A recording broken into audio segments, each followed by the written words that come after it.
Esta es la predicación correspondiente al Día del Señor, 18 de mayo del 2014, titulada La Comisión Evangelizadora de la Iglesia, Hacer Discípulos. Y esta es la segunda parte de esta enseñanza. Ya habíamos visto de cómo el Señor dice que se le ha dado toda autoridad en los cielos y en la tierra.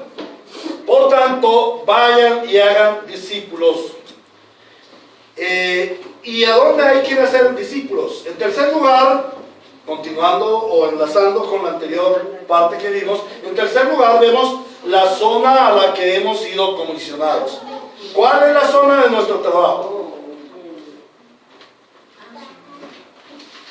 Todas las naciones. Todas las naciones. El plan de Dios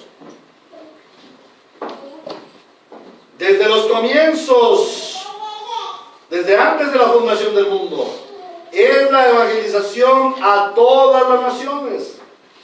¿Y por qué el plan de Dios es el evangelismo a todas las naciones? Porque todas las naciones, todos los hombres estamos necesitados del evangelio. Amén. Vamos a abrir la Biblia en Hechos, capítulo 1, versículo 8. Este texto va a ser prontamente también objeto de nuestra meditación. Dice: pero cuando venga el Espíritu Santo sobre ustedes, recibirán poder y serán mis testigos, tanto en Jerusalén como en toda Judea y Samaria y hasta los confines de la tierra. O sea, todas las naciones del orbe. Y también les invito a que vayamos a Romanos, capítulo 1, versículo 16. Romanos, capítulo 1, versículo 16. Dice el Señor, aquí habla el apóstol Pablo: a la verdad no me avergüenzo del evangelio, pues es poder de Dios para la salvación de todos los que creen. ¿De todos los hombres? No, de todos los que creen. De los judíos primeramente, pero también de los gentiles. El plan de Dios está dirigido no solamente a una nación. Hoy en día se habla mucho de este sistema religioso de los judaizantes. Se habla mucho de que para ser salvado se tiene que ser judío. Y entonces a usted lo invitan a ser judío. Y de un momento a otro usted resulta de la tribu de Benjamín, o de la tribu de Rubén, o a lo mejor de Isaacar, ¿cierto? Y eso usted paga un dinerillo y le consiguen su genealogía para que usted sea judío. Bueno, esa lista no funciona en los cielos. La única lista que funciona en los cielos es la lista de los nombres inscritos en el libro de la vida del Cordero de Dios. Entonces, no es cierto que la salvación sea solo para los judíos. Ese fue el problema de los judíos, que ellos pensaron que ellos eran salvos per se, salvos por ser judíos. No, la salvación no es por ser judío, ni por ser colombiano, ni por ser pobre, ni por ser rico, ni por ser hombre, ni por ser mujer. La salvación es por la gracia de nuestro Señor Jesucristo. Por esa razón es menester que vayamos a todas las naciones. Amados hermanos, el evangelio no tiene fronteras. Frente a los comisionados está el mundo entero, gentes de toda lengua, tribu y nación. Hemos sido predestinados para llevar la gloria a nuestro santo Dios. Y todos ellos vendrán al conocimiento del Señor Jesucristo solamente mediante la predicación del evangelio que llevamos los comisionados. Gran responsabilidad ha descargado el Señor sobre nuestros hombros, pero asimismo cuán glorioso es para nosotros el ser llamados a ser participantes de la más importante tarea en la historia de la humanidad: el evangelio de nuestro Señor Jesucristo. Ahora, en cuarto lugar, vemos la forma de hacer discípulos. Dice: bautizándolos en el nombre del Padre y del Hijo y del Espíritu Santo, enseñándoles a obedecer todo lo que les he mandado. Una clara evidencia para los discípulos de la época del Señor Jesús era el bautizarse. ¿Y por qué? ¿Por qué era una evidencia para una persona creyente el bautizarse? Porque ello significaba verdadera muerte, verdadero compromiso y verdadera esperanza. Significaba verdadera muerte. ¿Por qué? Porque cuando nosotros bajamos a las aguas, nos estamos identificando con la muerte de Cristo. Pero resulta que estos discípulos de los primeros siglos, cuando bajaban a las aguas, lo hacían públicamente. Todo el mundo veía lo que ellos estaban haciendo. Y quedaban inmediatamente señalados. ¿Señalados por quiénes? Por los judíos. Pero también señalados por los romanos. Porque todo el que se hacía cristiano se convertía inmediatamente en enemigo del César. Y en objeto de la persecución del emperador, del imperio. ¿Por qué? Miren, los romanos aceptaban sin remilgos todo tipo de religiones. Lo importante es que ellos le rindieran adoración, tributo al César. Pero los cristianos marcaban la diferencia. ¿Por qué? Porque ellos nunca doblaron su rodilla ante el emperador y sus secuaces. Entonces eran aborrecidos por los romanos, pero también eran aborrecidos por los judíos. De tal manera que todo aquel que llegara a las aguas bautismales estaba casi que sacrificándose. Esa era una carta de suicidio. Esa era una carta para que lo asesinaran, para que lo colgaran, para que lo empalaran y lo quemaran. Bueno, al fin y al cabo, si crucificaron al líder más importante, si crucificaron a Cristo, pues ¿qué no les esperaría a estos pobres? Por eso, aquel bautismo que en realidad significa nuestra identidad o nuestra identificación con la muerte de Cristo, era una gran realidad para ellos. Ellos se identificaban con la muerte, pero también era un verdadero compromiso. Así como ellos se identificaban con la muerte, quedaban comprometidos, fuertemente ligados al pueblo cristiano. Y ya era un compromiso irrompible, porque todo el mundo los veía bautizados y sabían que ellos eran cristianos y sufrían las persecuciones. Oh, hermanos. Pero también, perdón, hermanos, pero también era una verdadera esperanza. Oh, hermanos, ¿quién iba a ser loco, como para bautizarse en el Imperio Romano? La verdad es que debía tener una verdadera esperanza, una ciertísima esperanza, a tal punto que ya no le importaba este mundo y esta tierra y esta vida, sino que pensara en la trascendencia, en la gloria de Cristo. Por esa razón bajaban a las aguas bautismales. Ahora, la pregunta es, ¿y cómo estamos nosotros hoy en día respecto del bautismo? Por ello, nosotros concluimos que aquellos que se bautizaban eran creyentes genuinos. Pero como podemos observar en el texto, el bautismo no venía solo, sino que se acompaña de la enseñanza y de la obediencia. Detallemos el asunto del bautismo conforme nos lo enseña el texto. El bautismo debe ser por inmersión. La palabra bautizó significa sumergirse. El acto del bautismo del Señor Jesucristo fue una inmersión. Si nosotros lo vemos en Lucas y Mateo, dice que cuando Él subió de las aguas de Jordán, o sea, si dice que subió, fue porque bajó a las aguas, fue porque fue inmerso en las aguas. Ahora, yo no conozco a una persona que se muera por bañarse, pero sí conocí a muchas personas, o sabemos de muchas personas que se han muerto, se han ahogado por sumergirse en el agua. Y esa es la explicación del bautismo. La palabra bautizó significa sumergirse, y significa la muerte. La muerte, identificarse con la muerte de Cristo, es decir, ya no vivo yo, muero a mi yo. Ahora, el bautismo es para creyentes. ¿Por qué? Porque el bautismo es una señal externa del lavamiento interno ya efectuado por la obra del Espíritu Santo al aplicar la sangre purificadora del Señor Jesucristo. Y no es un lavamiento por efusión o aspersión o por inmersión para limpieza de pecados. Hoy en día se usan no solamente en el rito católico, sino en algunos ritos evangélicos y no evangélicos, el bautismo no por inmersión, sino por aspersión o por efusión, ¿cierto? Entonces no es lo correcto. El bautismo es por inmersión. Ahora, las personas a bautizarse deben ser personas adultas, personas de una edad en adelante. ¿De qué edad? Personas que puedan recibir, entender y obedecer las enseñanzas del Señor Jesucristo.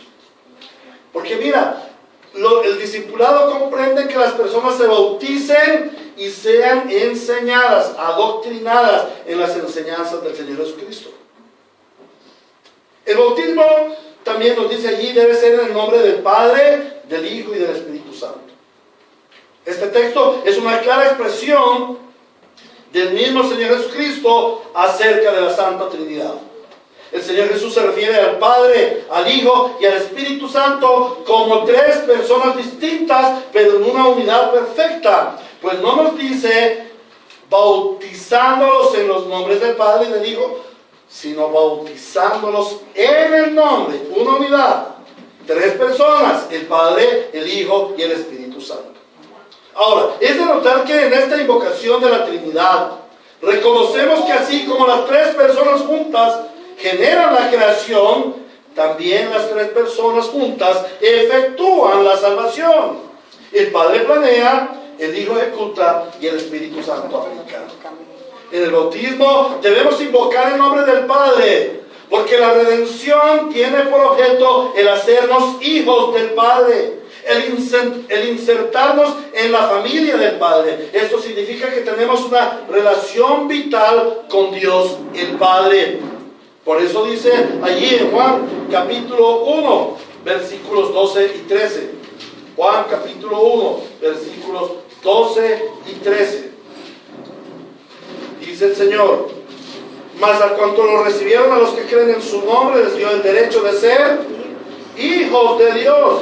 Y eso no nace de la sangre, ni por los deseos naturales, ni por voluntad humana, sino que son nacidos de Dios. Entonces, es menester invocar el nombre del Padre. Pero también cuando invocamos el nombre del Padre, estamos haciendo un compromiso a vivir como hijos de Dios. Mateo capítulo 5, versículos 9, 45 y 48. En el versículo 9 dice: dichosos los que trabajan por la paz, porque serán llamados hijos de Dios. ¿Y qué es el trabajar por la paz? El trabajar por la paz está estrechamente ligado a Mateo 28, 19 y 20. 18, 20. ¿Por qué? Trabajar por la paz no es meternos en el movimiento que hay del proceso de paz en La Habana, Cuba, para que en Colombia vivamos en paz. No es pertenecer a Greenpeace, paz verde, para que los hombres tengan paz con la naturaleza. No, estamos hablando de la paz, que es de la verdadera paz, que es la reconciliación del hombre con Dios a través de la persona del Señor Jesucristo. Por eso predicamos el Evangelio, un Evangelio que lleva a la paz, o sea, la reconciliación del hombre que ha estado en contienda con Dios, que ha estado separado de Dios, que es enemigo de Dios, y el Señor Jesucristo nos lleva a reconciliación. Entonces debemos comprometernos a vivir como hijos de Dios, porque esa reconciliación nos lleva a ser hijos de Dios. Mateo capítulo 5, versículo 45 y versículo 48. Dice el Señor en el 45: para que sean hijos de su Padre que está en el cielo. Él hace que salga el sol sobre malos y buenos, y que llueva sobre justos e injustos. Y en el versículo 48 dice: por tanto, sean perfectos, así como su Padre celestial es perfecto. y primera epístola del apóstol Juan, primera de Juan, capítulo 3, versículos 1 al 3 nos dice el Señor: amados hermanos, perdónenme, pero lo voy a trasladar a nuestro tiempo. Amados hermanos, fijémonos qué gran amor nos ha dado el Padre, que se nos llame hijos de Dios. Y lo somos. A veces no leemos esa otra parte. Ya nos acostumbramos a decir: mirad, con amor nos ha dado el Padre, que somos hijos de Dios. Sí, y lo somos. Es una realidad, es una certeza. No es solamente un bla bla bla, sino es una certeza en Cristo Jesús. Dice: el mundo no nos conoce precisamente porque no lo conoció a Él. Queridos hermanos, ahora somos hijos de Dios, pero todavía no se ha manifestado lo que hablemos de ser. Sabemos, sin embargo, que cuando Cristo venga, seremos semejantes a Él, porque lo veremos tal como Él es. Todo el que tiene esta esperanza en Cristo se purifica a sí mismo como Él es puro. Esto nos convoca a llevar una vida como hijos de Dios. Si yo digo que soy hijo de Dios, pues debo vivir como viven, o como hijo de Dios. Bueno, pero así como invocamos el nombre del Padre, también es menester invocar el nombre del Hijo, porque es mediante el Hijo que venimos a la unión vital con Dios. En Él somos, en Él nos movemos y existimos. Es el Hijo quien nos redimió por su sangre preciosa. Es el Hijo que nos lleva a ser uno con el Padre, como lo dice Juan capítulo 17. Y es el Hijo quien nos da la esperanza gloriosa de que pronto va a volver para consumar nuestra redención y para llevarnos a ser su esposa por la eternidad. Pero así como invocamos el nombre del Padre y el nombre del Hijo en nuestro bautismo, debemos invocar el nombre del Espíritu Santo, porque el Espíritu es enviado del Padre y del Hijo para que habite en nosotros, haciendo permanecer la presencia de Dios en nosotros, haciendo de este nuestro ser un santuario en donde habita Dios. Por eso el Señor dice que no nos podemos unir con rameras, porque no hay comunión entre la luz y las tinieblas, entre Cristo y Belial, y que debemos darnos cuenta de que nuestro cuerpo es templo del Espíritu Santo. Ahora, esta es la importancia de la invocación trinitaria en el bautismo de los creyentes. Por eso les decía, este texto tiene un alto contenido teológico, nos habla de la Santa Trinidad, y podría llegar a decirse que nos explica la doctrina de la Trinidad. Y es importante la invocación trinitaria en el bautismo de los creyentes. Y el no obedecer a este mandamiento y limitarlo sobre el nombre de Jesús es desconocer la acción trina en nuestra salvación. Ahora, algunos podrán decir: ¿pero por qué razón en Hechos de los Apóstoles unos se bautizan solo en el nombre de Jesús? ¿Qué es lo que sucede ahí? Bueno, hermanos, aquellos que fueron bautizados en el nombre de Jesús no eran gentes de todas las naciones, eran gentes del pueblo judío, gentes que ya Dios se había revelado a sus vidas en la persona del Padre, pero también en la persona del Espíritu. ¿Y cuál es el pecado de los gentiles? Estar separados de Dios. ¿Y cuál es el pecado de los judíos? No reconocer a Cristo como Señor y Salvador. Por eso les dice el Señor en Juan, el apóstol Pedro en Hechos, en el capítulo 2, dice: bautícense en el nombre de Jesús. ¿A quién le está diciendo? ¿A gentes de todas las naciones? No, le está diciendo a judíos. Esa es la diferencia. Por eso en los dos textos más que hay, en donde se dice bautizando en el nombre de Jesús, se trata de judíos y no de gente de todas las naciones. Pero aquí el Señor dice: vayan a todas las naciones, bautizándolos en el nombre del Padre y del Hijo y del Espíritu Santo. Amén. Amén. Ahora, continuando allí, dice en el versículo 20: enseñándoles a obedecer todo lo que les he mandado a ustedes. Como lo vimos anteriormente, el bautismo es fruto de la enseñanza, pero la enseñanza es consecuente al bautismo. el verdadero discípulo no termina de recibir las enseñanzas de Cristo. ¿Pero qué se debe enseñar? En una iglesia moderna en donde lo que se enseña a las gentes llega a ser contrario a la Biblia y por lo tanto anatema, los verdaderos creyentes debemos considerar seriamente este mandato de enseñar a obedecer todo lo que el Señor ha mandado. La enseñanza del Señor Jesús comienza en el Sermón del Monte y se extiende por todos los evangelios hasta el sermón del cenáculo. A través de todo el relato del evangelio podemos ver lo que Jesús enseñó y mandó a sus discípulos. Y todas esas enseñanzas tienen que ver con el establecimiento del reino de Dios en las vidas personales, en las familias, en el entorno y en la sociedad de los que somos discípulos del Señor. Estas palabras del Señor nos muestran lo que luego Santiago nos enseña en su carta: la fe sin obras es muerta.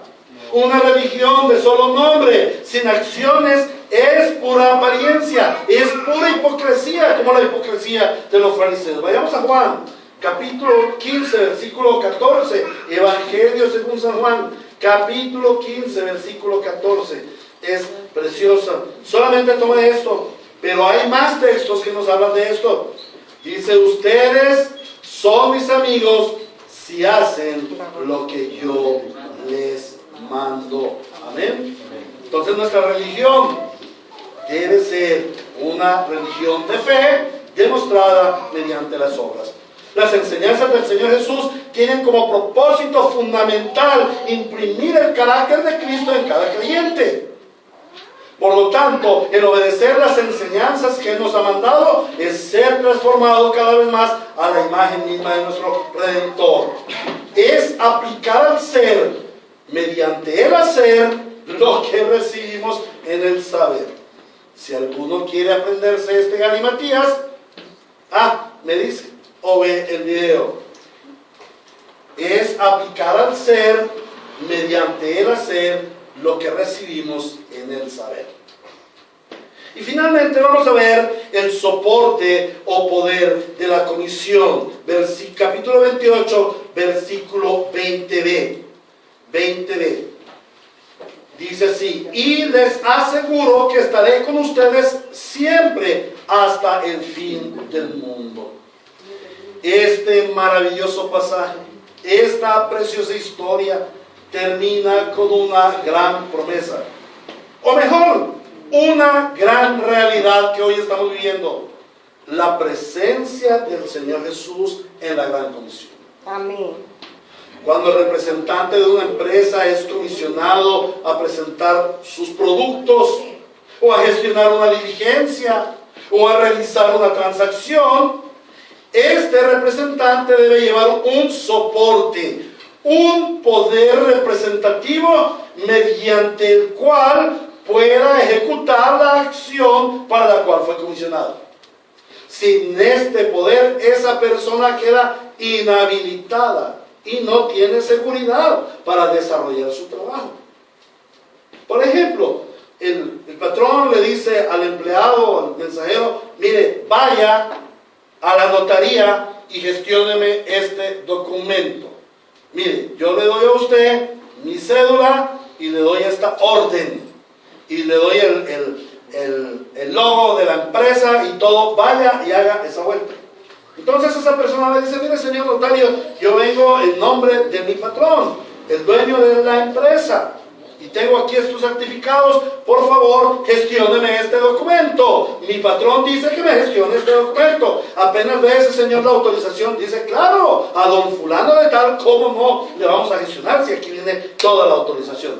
Pero si yo me aparezco ante el notario o al catastro y digo: bueno, mira, aquí estoy, si no me han visto, yo vengo de parte de tal empresa y vengo a ver si usted me hace el favor y me gestiona tal documento, ¿qué me van a decir? Un momentico, ¿usted quién es? ¿Qué autoridad tiene? No tiene ninguna autoridad. Entonces no tengo seguridad para desarrollar mi trabajo. Y si esto se hace con la simpleza del sistema llamado mundo, cuán necesario es el poder delegado para soportar la comisión más grande en la historia de la humanidad. Cuando Cristo fue comisionado a venir al mundo, Él fue investido de gran poder del Espíritu Santo. Fue nombrado con el nombre poderoso y glorioso de Dios mismo. Y Él demostró con gran poder que Él es el Mesías. Su comisión fue soportada poderosamente y por esta razón logró cumplir con éxito su misión. Asimismo, como Él fue enviado, ahora Él con su poder nos envía a nosotros, sus discípulos. Y para esa comisión somos investidos de un soporte poderoso para poder desarrollarla. Y ese soporte poderoso es la presencia misma del Señor Jesucristo. ¿Cuándo? Siempre, hasta el fin del mundo. Y esta es la seguridad que tenemos. Él nos asegura que está con nosotros. En primer lugar, debemos considerar su nombre, el nombre de Emmanuel, que significa Dios con nosotros. Dios obrando a nuestro favor. Dios respaldándonos. Esa es la fuente del poder para desarrollar la gran comisión. Por ello esa comisión debe estar precedida de la oración, invocando la presencia de Cristo para que se desarrolle correctamente, para que nos impulse. Yo conozco algunas personas que oran para ir a la comisión, pero no están dispuestas a ir. Hermanos, cuando estamos orando, tenemos que estar dispuestos a ir. ¿Recuerdan cuando oraban, cuando les enseñaba acerca allí donde dice el Señor: rogad pues al Señor de la mies para que envíe sus obreros a la mies? Cuando estamos rogando al Señor de la mies que envíe sus obreros a la mies, el mismo Señor puede decir: bueno, yo quiero que tú seas el obrero que va a la mies. Entonces debemos comenzar nuestra comisión por la oración, para que la presencia de Cristo va como nuestro estandarte, como nuestro escudo. Cuando se nos dice que debemos ir y hacer discípulos, generalmente pensamos que es una obra personal del comisionado. Pero si analizamos bien esta frase, estaré con ustedes, podemos comprender que quien va haciendo los discípulos es el Señor Jesucristo, y que Él nos está llevando en su comisión. Y cuando estaba preparando el sermón me acordé de cómo el Padre, mi Padre lo hizo. Le agradezco al Señor por eso. Mi padre me llevaba a su trabajo y me enseñaba a hacer los oficios. Así como el padre que lleva a su hijo al trabajo y le enseña los oficios, Jesús nos lleva a la comisión y nos conduce en el proceso de hacer discípulos. Es Él quien nos da la enseñanza. Él es quien nos recuerda todas las cosas y qué es lo que debemos decir. Amén. Otro aspecto de su respaldo es que cuando vamos a la comisión somos portadores de la gloria de Dios. Amén. La predicación del Evangelio no se queda sin fruto. Vamos a ir a Isaías capítulo 55, versículos 10 y 11. Isaías 55, 10 y 11.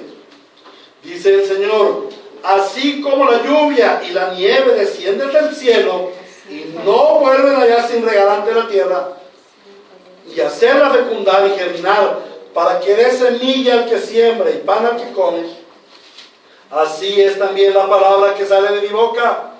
No volverá a mi vacía, sino que hará lo que yo deseo y cumplirá con mis propósitos. Amén. Hermanos, todo aquel que nos escuche la predicación del Evangelio, la enseñanza de la doctrina, podrá ver la gloria de Cristo. Amén. Porque Él va con nosotros. Aleluya. Verá la gloria de Cristo el ciego, verá la gloria de Cristo el enfermo, el leproso, el escéptico, el preso, el endemoniado, el joven, el adulto, el niño. Verán la gloria de Dios. Cuando vamos a la misión debemos confiar en que Jesús va con nosotros y está obrando poderosamente para transformar la vida de los discípulos. Hermanos, cuando vamos a un lugar a hacer discípulos, debemos tener la confianza de que el Señor por su palabra está transformando esas vidas. Hermanos, cuando yo estoy aquí predicando el Evangelio, tengo la seguridad de que la palabra de Dios está transformando tu vida. Es muy importante que contemplemos la continuación de la promesa. ¿Hasta cuándo estará con nosotros el Señor? Dice, siempre, hasta el fin del mundo. La realidad de la presencia de Cristo en la comisión es que Él siempre está con nosotros. Es necesario que siempre esté, porque la comisión es agotadora y algunas veces nos decepcionamos de no ver resultados, y también estamos expuestos a los ataques del diablo, del mundo y del pecado. Necesitamos la compañía permanente de Cristo para permanecer en santidad y llevar un evangelio ejemplar para hacer discípulos ejemplares. El ir a la comisión produce santificación en los creyentes. Ahora, esta frase, estaré con ustedes siempre hasta el fin del mundo, tiene un contenido escatológico. Jesús nos habla del fin del mundo. Y es que, hermanos, este sistema de cosas que estamos viendo en el mundo muy pronto se va a terminar para dar comienzo a un nuevo cielo y una nueva tierra en donde veremos la gloria plena de Cristo. Nosotros habitaremos con Dios, Él será nuestro Dios y nosotros seremos su pueblo. Muy pronto va a terminar este sistema llamado mundo para dar comienzo al nuevo cielo y a la nueva tierra. Y el hecho de que el Señor Jesús nos diga que Él estará con nosotros hasta el fin del mundo implica que Él mismo se encarga de preservar a todos sus discípulos hasta que Él regrese por su iglesia. Esto es lo que conocemos como la doctrina de la perseverancia de los santos. Y precisamente este es uno de los aspectos más importantes en el discipulado. El enseñar a los discípulos acerca de los tiempos por venir. El evangelio es glorioso, el evangelio es trascendente. Estamos caminando hacia nuestras moradas celestiales. Y por eso el Señor dispuso de este sistema de ser discípulos para que todos juntos lleguemos a la meta del supremo llamamiento. Para concluir el sermón de esta mañana sobre la gran comisión de ir y hacer discípulos, vamos a contemplar los 5 todas del texto. La primera es toda la autoridad de Cristo. Debemos ir a la gran comisión por la gloria de Cristo. El segundo es todas las naciones. Debemos dirigir la gran comisión hacia todas las personas, porque de todos ellos Dios toma a sus escogidos. En tercer lugar, toda la enseñanza. La gran comisión consiste en hacer discípulos de Cristo. Por tanto, debemos enseñarles todo el consejo de Dios para que ellos sean transformados a la imagen misma del Hijo de Dios. En cuarto lugar, vemos toda la obediencia. Las enseñanzas de Jesús no son solo instrucciones, las enseñanzas deben ser puestas por obra. Por tanto, en la comisión debemos llevar a los discípulos a la obediencia, no solamente con la enseñanza, sino con el ejemplo. Y en quinto lugar, todo soporte, todo poder. La gran comisión no es un oficio para los creyentes, es una consecuencia grata de nuestra salvación. Por ello debemos estar confiados en que Cristo está con nosotros respaldándonos y está por nosotros todo el tiempo hasta que Él regrese por nosotros. Amén. Amén. ¿A qué aplicaciones debemos llegar? El mensaje que el Señor hoy nos ha presentado es muy claro y debe llevarnos a la reflexión, poniendo nuestras vidas a consideración de Él. Y en primer lugar debemos examinarnos y mirar si nuestra vida está sometida a la autoridad plena del Señor Jesucristo. Si verdaderamente somos discípulos de Cristo, para ir a ser más discípulos de Cristo. Y entonces este es un llamado para todo aquel que aún no ha creído. Hoy has conocido el plan de Dios, y si tú no estás en ese plan, la única certeza es que te espera una horrible expectación de juicio. Corre a Cristo y clama por tu salvación. Hoy el Señor te ha traído para que seas su discípulo. Escucha hoy su voz y no endurezcas tu corazón. Escucha hoy su voz, que la salvación ha venido a tu vida. Pero hermanos, este mensaje también es un llamado para ti que eres creyente. Y la primera pregunta es: ¿eres tú un discípulo de Cristo que ha tenido por objetivo obedecer todas las cosas que Él nos ha mandado para que así seas transformado día tras día a la semejanza de Cristo? Hermano, hermana, Sé un discípulo obediente al Señor para que seas ejemplo a los que vas a discipular en cumplimiento a la gran comisión. Pero la segunda pregunta es, ¿estás obedeciendo la orden del Señor de ir a hacer discípulos? ¿Cuántas personas pueden decir de ti que son tus discípulos? Corre, ve a obedecer la orden del Señor. Él es el Señor y te ordena, ve y haz discípulos de todas las naciones, enseñándoles a obedecer todas las cosas que yo te he mandado en mi palabra. Ve, que yo te respaldaré y mostraré mi gloria a través de ti, porque yo estaré contigo siempre hasta el fin de este mundo. A Dios sea la gloria en su iglesia por siempre. Amén. Oremos. Damos gracias a nuestro Señor, que hoy nos ha traído y nos ha enseñado su palabra.